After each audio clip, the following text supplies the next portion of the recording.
Baik, untuk pembicara selanjutnya kami mintakan kepada Dr. Parintosa Atmodiwiryo, spesialis bedah plastik rekonstruksi estetik konsultan. Sedikit kami bacakan kurikulum beliau. Menyelesaikan pendidikan bedah plastik di FKUI tahun 2006, kemudian menjadi konsultan di bidang bedah mikro tahun 2012. Beliau saat ini bekerja sebagai dokter paruh waktu di Rumah Sakit Satya Negara Jakarta, Rumah Sakit PMI Bogor, kemudian menjadi ketua program studi bedah plastik tahun 2011 sampai tahun 2019. Banyak sekali kurikulum beliau. Jadi untuk tidak memperpanjang mukadimah, jadi kami persilakan kepada Dr. Parintosa untuk membawakan materi mengenai rekonstruksi pada kepala dan leher, head and neck reconstruction. Pada Dr. Parintosa kami persilakan. Baik, terima kasih Dr. Mulyadi untuk introduksinya. Izinkan saya share screen. Sudah kelihatan ya, Dr. Mulyadi? Sudah. Baik, terima kasih. Selamat siang, sejawat sekalian, teman-teman dari bedah plastik, teman-teman dari bedah dari dokter umum dan banyak teman penggiat di bidang klinis. Izinkan saya menyampaikan mengenai rekonstruksi pada kepala dan leher akibat pengangkatan tumor. Terima kasih buat tim kami yang menyiapkan presentasi, mengumpulkan foto-foto dan data yang sangat banyak sekali. Rekonstruksi kepala dan leher ini adalah suatu yang sangat unik karena dia sangat tergantung pada persepsi seorang itu sendiri. Ya seperti kita ketahui saat ini dengan adanya masker di zaman pandemi COVID ini, kita karena tidak oleh orang lain. Itu adalah tanda bahwa wajah itu jadi sesuatu yang penting. Nah, kalau wajah atau dari kepala lehernya terkena tumor, maka itu jadi tantangan tersendiri agar seorang bedah rekonstruksi bedah plastik terutama itu mempunyai peran yang penting untuk mengembalikan hal tersebut. Dalam prinsip dari konstruksi pembedahan rekonstruksi, Miller menyampaikan beberapa hal yang penting. Nah, mudah-mudahan filosofi ini menjadi dimengerti oleh teman-teman yang semua, apalagi teman-teman dokter, bahwa kalau ingin melakukan rekonstruksi itu yang utama dan yang penting dan yang menjadi gold standar adalah menggantikan jaringan yang hilang dengan jaringan yang serupa. Kalau hilangnya kulit, ganti kulit. Hilangnya tulang, ganti tulang. Jangan diganti yang lain, karena itu akan menimbulkan berbagai macam penyulit di kemudian hari. Kemudian berpikirlah sebagai bagian yang hilang itu sebagai suatu unit. Di bedah plastik dikenal namanya estetik unit. Estetik bukan berarti estetik kecantikan, tetapi estetik itu ada sesuatu yang indah walaupun itu sifatnya rekonstruksi. Kemudian siapkanlah algoritma yang baik dan juga siapkan juga plan. Karena operasi yang sulit biasanya tingkat kegagalannya juga berisiko tinggi. Harus ada backup plan. Apalagi nanti ada next plan-nya. Kemudian kalau kita ingin merekonstruksi, mengembalikan jaringan yang hilang, tentu saja jaringan itu tidak datang dari langit seperti durian runtuh, tetapi datang dari badan pasien sendiri. Oleh karena itu, kita seperti mencuri satu jaringan, dicuri, dipindahkan ke tempat yang hilang di wajahnya.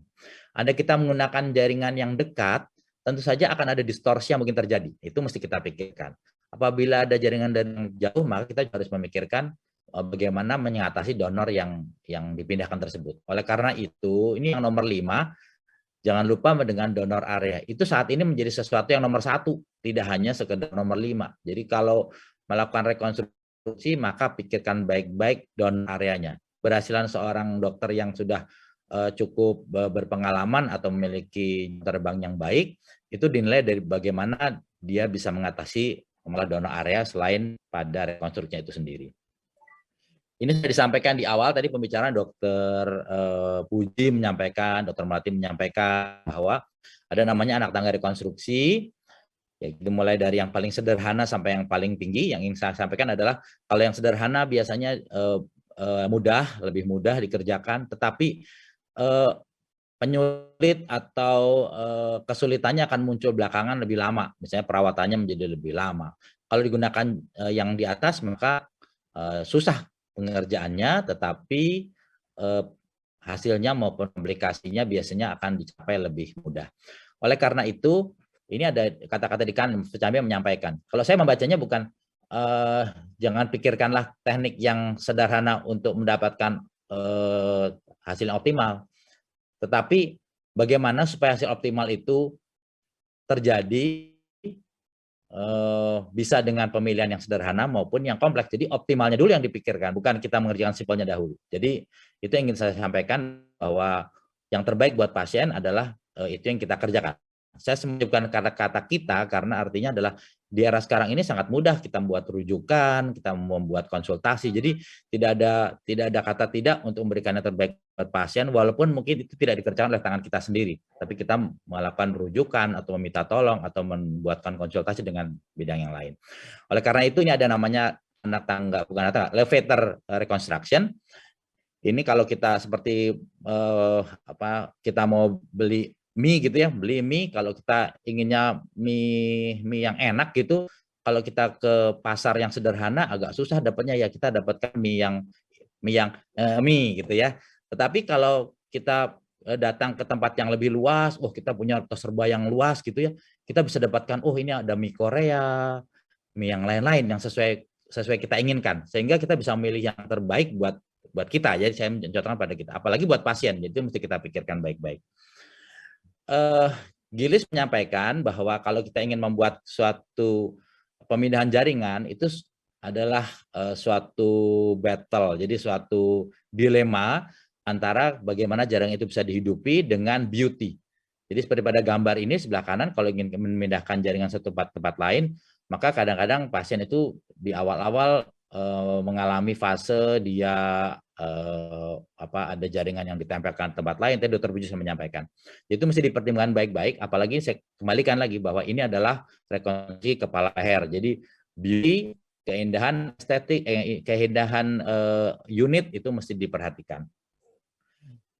Oleh karena itu kami di unit kami, tentu saja ini hanya satu contoh, di unit-unit lain yang ada dokter bedah plastiknya sangat fasih mengerjakan free tissue transfer atau free flap. Nah, free flap di tempat kami berkembang karena memang kami center pendidikan yang datang pasien dan datang tempat belajar, sehingga kami dengan baik. Jadi buat teman-teman yang mempunyai catatan, mempunyai pekerjaan, catatlah baik-baik supaya bisa mendapatkan pengalaman yang baik. Nah, ternyata di 3 tahun terakhir ini kasusnya rekonstruksi memang banyak karena tumor. Jadi betul bahwa tumor itu sangat penting dilakukan rekonstruksi, apalagi kepala leher itu peran free tissue transfer atau free flap menjadi sangat penting menggantikan rekonstruksi yang lainnya. Mengapa nanti akan saya terangkan dengan berbagai contoh kasus. Bagaimana apabila kita harus melakukan rekonstruksi? Ini dari buku dari Fu Chanwei dan Hamir Mardini, dari buku Flap and Reconstructive Surgery, disampaikan bahwa tentu saja kita mesti melihat identifikasi problemnya apa pada pasien itu, ada apa, cancer, trauma, deformity. Nah, kita karena bicara cancer, kita lihat yang paling kiri ya, paling kiri ini, kemudian lihat etiologinya, kemudian apa saja yang hilang, kemudian apakah tumornya berhasil diangkat seluruhnya, apakah ada penyulit pada intraoperatif, apakah ada perencanaan terapi lanjutannya seperti radioterapi, radiasi, kemudian adanya kemoterapi dan lain-lain, harus kita pertimbangkan. Kemudian tentu saja wound-nya, lukanya seperti apa, apakah lukanya sederhana yang bisa ditutup dengan rekonstruksi yang sederhana atau luka kompleks. Jadi jangan sampai seorang oncologic surgeon yang melakukan ablasi atau melakukan operasi itu takut-takut memang tumornya, sehingga tumornya tersisa hanya karena berpikir bahwa nanti jangan-jangan tidak bisa ditutup. Jadi pada kasus onkologi nomor 1 adalah eradikasi, buang sebaik-baiknya sesuai dengan batasnya, Nah, ada prinsip dari onkologi bahwa kalau kita ingin membuang satu jaringan, apalagi jaringan yang ganas, maka dari hasil pencitraan seperti CT scan dengan kontras itu harus diangkat satu level jaringan sehat di bawahnya. Jadi lebih dalam lagi. Oleh karena itu mungkin kita mesti lebih kompleks. Dan itu disederhanakan karena takut menutup bagaimana sehingga pasien jatuh dalam keadaan yang sangat besar kemungkinan terjadinya rekurensi atau kekambuhan. Nah ini di kami juga dicatatkan ternyata kasus head and neck sangat banyak. Jadi ternyata penggunaan flap, terutama penggunaan free flap, mengapa tidak gunakan anak tangga yang lebih rendah seperti tadi di anak tangga pertubuhan luka di kepala dan leher, karena kita ingin menghadirkan hasil yang baik buat pasien secara beauty dalam tanda kutip supaya pasien bisa kembali pada aktivitasnya di masyarakat. Rekonstruksi kepala dan leher ini sebetulnya tidak baru saja, sudah sangat lama, 40 tahun lalu sudah dikerjakan. Susruta dalam zaman dulu juga mengerjakan rekonstruksi hidung karena perang, karena amputasi hidung ya. Kemudian karena perang juga banyak sekali rekonstruksi dengan flap yang dikerjakan. Kemudian dengan perkembangan teknologi dan keterampilan ada rekonstruksi elevator yang kami sampaikan tadi. Kemudian sekali lagi replace issue like with like. Kemudian jangan menimbulkan morbiditas baru. Kemudian jangan lupa ada improve estetik dalam tanda kutip. Kemudian tumornya harus diisi dengan baik. Jadi seringkali defeknya tidak defek yang sederhana saja. Kemudian untuk bedah plastik terutama kita semua atau sejawat bedah plastik semua saya yakin akan terampil menggunakan flap. Mengapa? Karena biasanya rekonstruksi yang lebih sederhana bisa dikerjakan oleh mereka yang tidak berkecimpung di bidang rekonstruksi, terutama rekonstruksi bedah plastik. Sehingga rekonstruksi oleh bedah plastik tentu saja akan menghasilkan hasil yang lebih baik. Sehingga apabila dibuat rujukan akan mendapatkan manfaat yang sangat baik buat pasien kita. Kita dari rekonstruksi pada tumor kepala leher, saya membaginya menjadi 3, jadi upper third, kemudian middle third, dan lower third. Di kepala leher ini di bagian upper third merupakan kita bisa masukkan ke scalp, kepala, kulit kepala dan kemudian bagian dahi. Scalp sendiri berarti anatominya adalah SCALP ya, skin, subcutaneous tissue, aponeurosis, loose areolar tissue, dan periosteum. Rekonstruksi pada scalp yang mesti diperhatikan adalah scalp ini unik karena mengandung rambut. Jadi kalau kita melakukan rekonstruksi dan menggantinya, maka siaplah dengan kemungkinan terjadi baldness atau kebotakan. Oleh karena itu, berbagai cara rekonstruksi dengan penjahitan tentu sangat baik karena skarnya akan efek luas. Tentu saja tidak bisa kita harus naik tangga yang berikutnya dengan skin grafting, ada baldness juga. Tapi skin graft punya peran, dia bisa mengecilkan luka sehingga mungkin rambutnya, kulit rambut akan sedikit lebih mengkerut. Kemudian local flap sangat baik karena bisa menghadirkan rambut di sana. Kemudian tissue expander juga sangat baik. Free flap cukup baik, tetapi tentu saja dia akan menimbulkan kebotakan karena jaringannya adalah jaringan dari tempat lain. Tetapi biasanya bisa diatasi dengan membuat sisa rambut yang ada itu menutupi kayak poni begitu ya. Jadi pasien bisa bersosialisasi dengan baik kembali. Algoritmanya seperti ini, kebanyakan adalah menggunakan flap, tidak menggunakan skin graft. Skin graft sangat sedikit, hanya satu tempat saya lihat tadi. Kemudian yang paling banyak adalah flap, dimulai dari yang flap lokal regional sampai dengan free flap. Ini adalah salah satu contoh pasien tumor dermatosis fibrosarcoma protuberans yang dilakukan eksisi oleh sejawat bedah tumor, meninggalkan jaringan dura expose ya. Di bagian ini ada dura, nomor foto nomor 2 dari bawah, di bawah sebelah nomor 2 dari kiri, sehingga perlu dilakukan penutupan. Bisa saja ditutup dengan tulangnya, ditutup dengan suatu jaringan mesh, jadi jaringan prostesis. Tetapi yang paling penting adalah biar ditutup oleh jaringan yang durable. Oleh karena itu harus tutup dengan flap, dengan kondisi pemikiran bahwa kita harus menghadirkan rambut di daerah ini, kemudian ada kepala, ini kami tidak melakukan free tissue transfer, tidak melakukan free flap, tapi ketika menggunakan local regional flap. Kita gunakan namanya orthocochlear flap dengan sedikit modifikasi. untuk menutup defek sini, dan kemudian defek yang ditimbulkan, defek sekundernya kita skin graft di depan. Harapannya adalah kalau tumbuh rambut maka dia bisa didorong ke depan rambutnya sehingga pasien bisa kembali dengan kepalanya yang ada rambutnya. Kemudian kasus lain, ini kasus dengan tumor di kepala juga, kemudian dilakukan eksisi dan ditutup dengan ALT free flap. Jadi nampak sekali bahwa jaringan flapnya pasti tidak berambut, sangat berlebihan kalau kita lakukan operasi tanam rambut di sini. Kenapa? Karena jaringan sekitarnya masih banyak rambutnya, nanti bisa disisir ke kanan, dia akan tertutup dengan sangat baik. Kemudian pasien lain, contoh lain juga demikian. Jadi ternyata kalau kita melakukan tumor, kalau kita bebaskan mereka melakukan eksisi sesuai dengan kaidah yang berlaku free margin, memang hasilnya tidak sederhana. Jadi bagian bawah ini lihat bahwa periosteumnya hilang, artinya tidak mungkin melakukan skin graft. Kita butuhkan jaringan yang ketebalannya hampir sama. Tentu saja free flap menjadi tempatnya. Kita lakukan rekonstruksi, harapannya adalah nanti bagian rambut yang bagian belakang bisa menutupi bagian rambut bagian depan, sehingga pasien bisa kontrol dengan PD. Jadi maskernya tidak dipakai di dahi tapi dipakai di mulut ya, jadi artinya sudah PD dengan hasil operasinya. Kita beralih ke rekonstruksi bagian tengah wajah. Ini cukup rumit. Mengapa? Karena maksila atau bagian tengah wajah yang membuat support pada wajah kita mempunyai bentuk yang sangat unik seperti bentuk 5 segi 4 yang terpancung. Jadi ada bagian atas sebagai dasar orbita, kalau ini hilang maka bola mata akan jatuh, matanya akan jatuh separuh dan melihatnya double. Pasien bisa bingung melihatnya nanti. Kemudian ada bagian lateral, dinding lateral bagian depan, belakang dan bagian belakang dan bagian bawah sebagai palatum.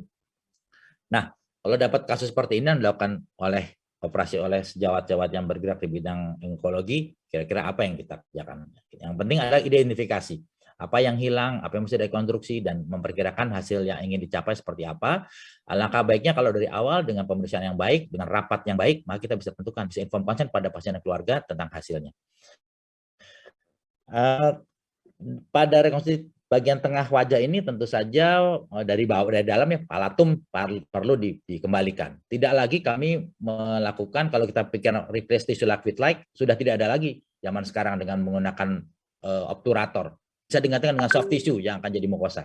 Kemudian harus membuat batasan antara oral dan nasal cavity. Kemudian orbital floor-nya harus menyangga bola mata. Kemudian juga tulang-tulang tersebut harus memberikan bentuk supaya soft tissue di atasnya menjadi baik. Sehingga kita mesti bikin, apalagi kulitnya. Kulit itu kalau lihat dari depan, hidung menonjol, pipi menonjol, bagian lainnya ada yang cekung ke dalam. Itu suatu yang unik, yang ciptaan Tuhan yang sangat susah kita rekonstruksi sebetulnya. Berbagai pakar membuat klasifikasi, algoritma. Yang paling sering kita gunakan adalah klasifikasi dari Cordio Santa Maria. Ya, dimulai dari eksisi maksila yang sederhana, kemudian sampai pada yang kompleks, dan juga sampai dengan pengangkatan semua seperti setengah wajah ini diangkat pada tipe 4.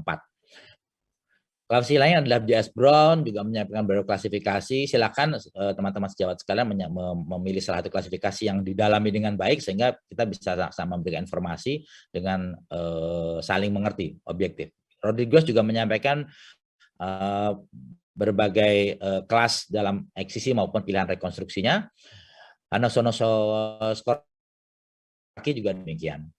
Nah, kemudian kalau seperti ini, nah ini contohnya. Jadi pasien datang dengan rekonstruksi menggunakan mesh, benda asing. Ya, benda asing yang bukan merupakan material dari badan sendiri, pada kesempatan suatu ketika dia akan menimbulkan masalah. Jadi dia menjadi ekstrusi, keluar karena benda asing oleh di badan kita pasti akan berusaha dikeluarkan oleh badan. Sehingga timbullah hal-hal seperti ini.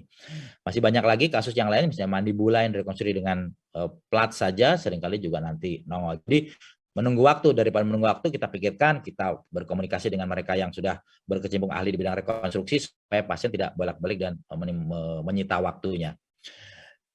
Planningnya dikerjakan tentu saja clinical assessment, pemeriksaan CT scan 3 dimensi sangat penting untuk menyiapkan operasi, kemudian bila diperlukan pemeriksaan yang lain, dan dilakukan CAD-CAM. CAD-CAM itu membuat simulasi 3 dimensi dengan suatu komputerisasi dan pemeriksaannya. CAT-CAM ini menjadi sangat populer di saat ini, dan saya akan berikan contoh.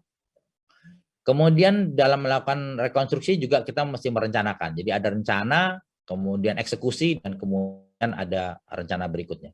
Tentu saja besar tumor, ekstensi, kemudian di mana donornya, kemudian apakah masih cukup dengan donor lokal, dan sebagainya. Apalagi kalau kita menggunakan free flap, kita mesti juga menentukan pembuluh darahnya di mana, skalanya bagaimana, dan sebagainya.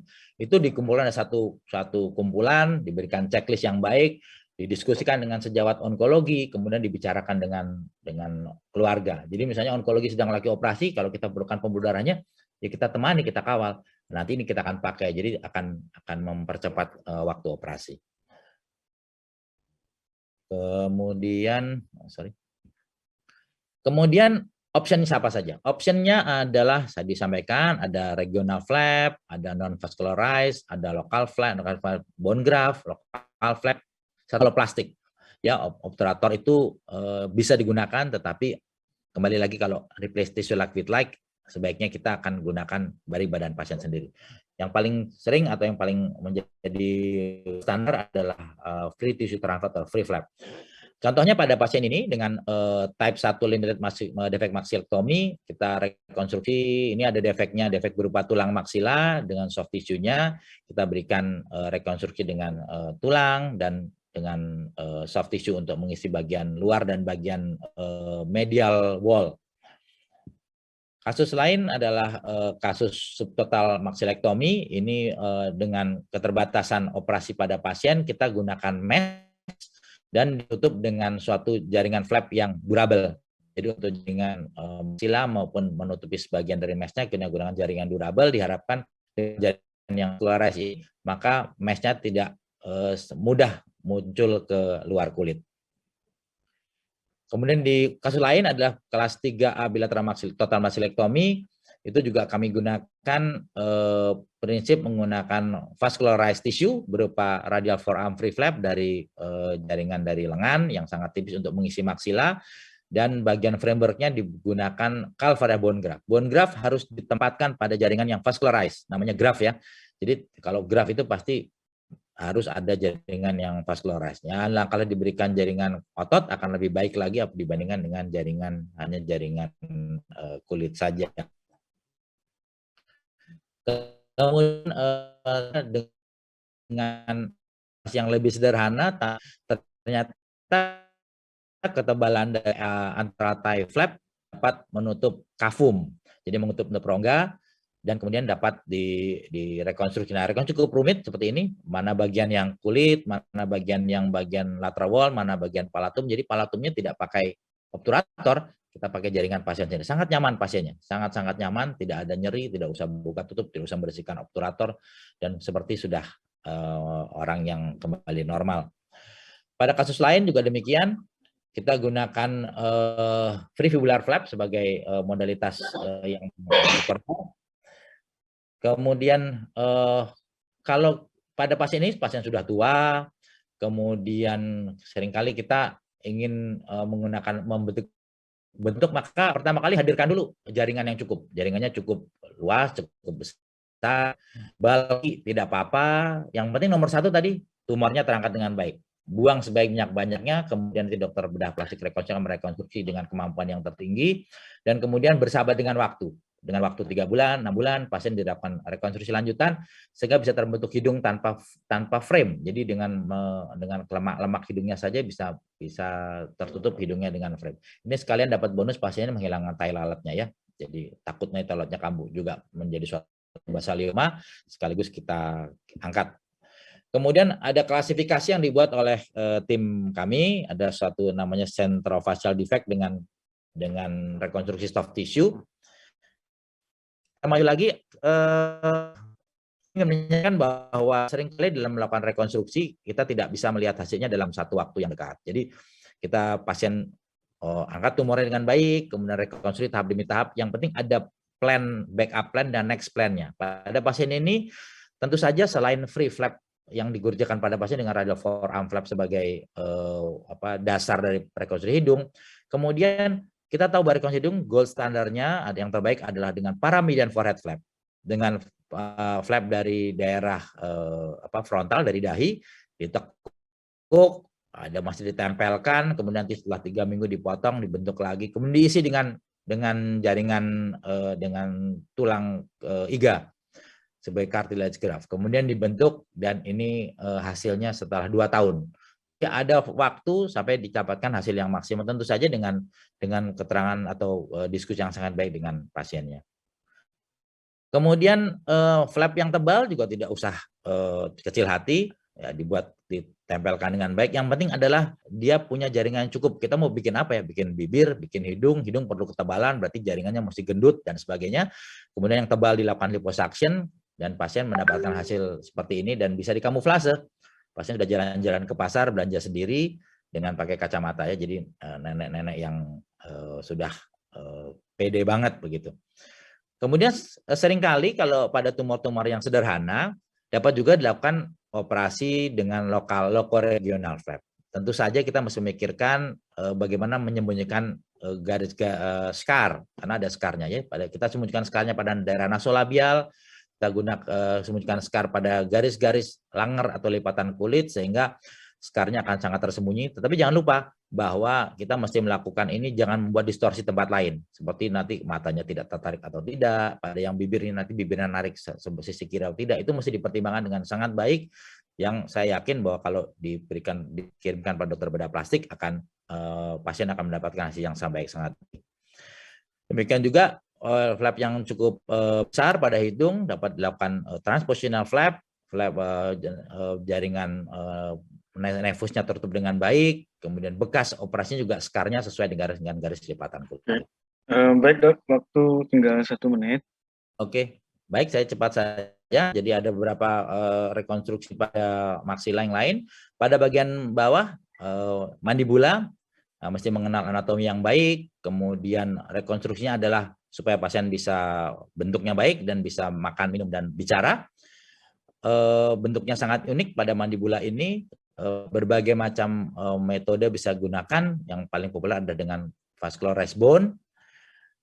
Di tempat kami sudah melakukan cukup banyak pengalaman, successful rate juga banyak. Saya yakin ini juga merupakan gambaran dari teman-teman bedah plastik lainnya. Jadi silakan mengirim pada teman bedah plastik supaya tidak didapatkan hasil yang tidak baik buat pasien. Vascular bone bisa digunakan pada kasus-kasus yang jinak maupun ganas, yang kecil maupun yang besar, tentu saja dengan membawa serta kulitnya. Bagaimana jalannya? Pasien bisa jalan dengan baik, tidak usah takut karena pasien berjalan dengan tibianya. Kemudian dibuatkan CAT cam, ini CAT cam, di printing supaya bisa melakukan bentuk yang baik. Kemudian ini akibat dari rekonstruksi menggunakan plat saja, expose plat, dengan sangat menyesal terpaksa kita gunakan kembali ke gold standar, gunakan fibula, dan sampai saat ini pasien sangat puas walaupun sudah lanjut. Suasana operasi bedah mikro, dan kalau di bagian soft tissue kita juga menggunakan free flap paling sering, walaupun banyak menggunakan flap-flap lokal dengan menyembunyikan bekas atau scar. Sudah dari zaman dulu menggunakan flap-flap lokoregional tetap bisa menjadi pilihan. Flap yang sering digunakan adalah flap yang tipis, biasanya dengan radial forearm free flap, dengan strategi memberikan suspension jaringan penunjang dan sebagainya.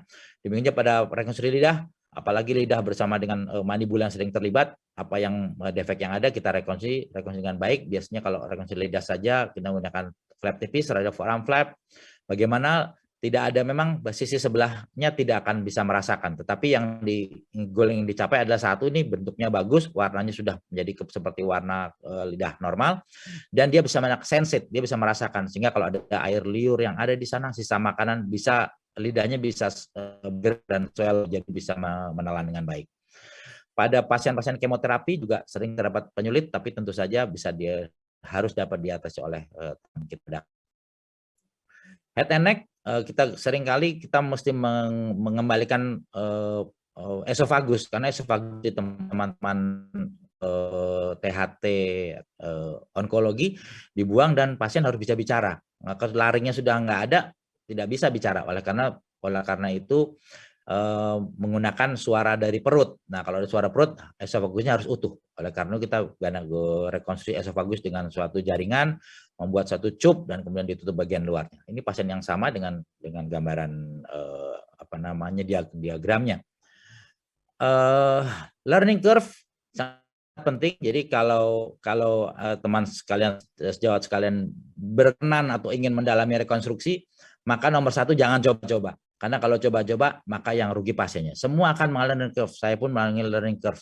Tetapi learning curve harus dengan belajar pada guru yang baik, pada tempat yang cukup banyak kasusnya. Sehingga suatu ketika percayalah dengan kasus yang makin banyak, maka kurvanya akan cepat tajam ke atas dan kemudian stabil dalam kondisi yang sudah pandai. Oleh karena itu, konsultasi, diskusi itu sangat penting. Berbagai macam kegagalan bisa terjadi. Contohnya adalah kegagalan yang total loss atau partial loss, dan ada juga terapi lintah untuk mengatasi kompromis pada flap. Ya, penyebab lainnya adalah trombosis. Tapi dengan evaluasi, saya evaluasi tiap setengah jam, 1 jam, akhirnya flap yang bermasalah bisa diselamatkan. Terakhir, take home message-nya adalah pada kasus onkologi, prinsipnya adalah selesaikan atau prioritaskan problem onkologinya dulu. Free margin, pasien yang kontrol diingatkan supaya kontrol onkologinya. Jangan utamakan hasil rekonstruksinya.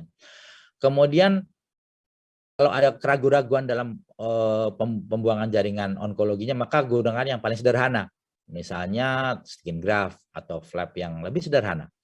Kemudian apabila ternyata walaupun ada keraguan tapi sudah punya jalan keluar, misalnya nanti akan diradiasi, nanti akan di kemoterapi, berikan yang paling baik. Walaupun itu mungkin sulit. Kalau sulit nggak usah bingung. Banyak sekarang fasilitas, bisa buka di YouTube, bisa belajar. Tapi yang paling penting saya sampaikan adalah kompetensi bukan berasal dari belajar secara mandiri, tapi harus ada sekolahan, harus ada sertifikasi yang diberikan oleh suatu perkumpulan. Jadi supaya apa? Supaya kita selamat, pasiennya selamat, dokternya pun akan bisa tidur nyenyak karena hasilnya baik. Kemudian jangan lupa yang namanya plan, backup plan, dan next plan. Jadi selalu ada rencana-rencana yang berikutnya buat pasien, walaupun itu mungkin sampai dengan 2 tahun ke depan. Kemudian diharapkan goalnya adalah estetiknya tercapai, sehingga pasien bisa seperti normal dan bersosialisasi. Normal bukan hanya penampilannya, tapi juga mungkin suaranya, kemampuan makannya, menelannya, dan sebagainya. Kemudian khas sekali dalam bedah plastik yang bisa diambil oleh teman-teman dokter sekalian adalah bedah plastik mengajar perfect design. Semua harus dirancang dengan baik. Buatlah checklist yang baik. Kalau ingin menggambar desain, ini ada nefus ingin dibuat, buatlah desain 1-2 kali. Measure twice, cut once. 2 kali jor salah, 1 kali. Ukur lagi, oke, boleh yakin baru dipotong. Karena begitu dipotong, maka kita bisa kembali ke kondisi sebelumnya. Saya pikir itu presentasi dari saya, Dr. Mulyadi, dan terima kasih banyak atas kesempatannya. Semoga bermanfaat. Terima kasih. Wassalamualaikum warahmatullahi wabarakatuh.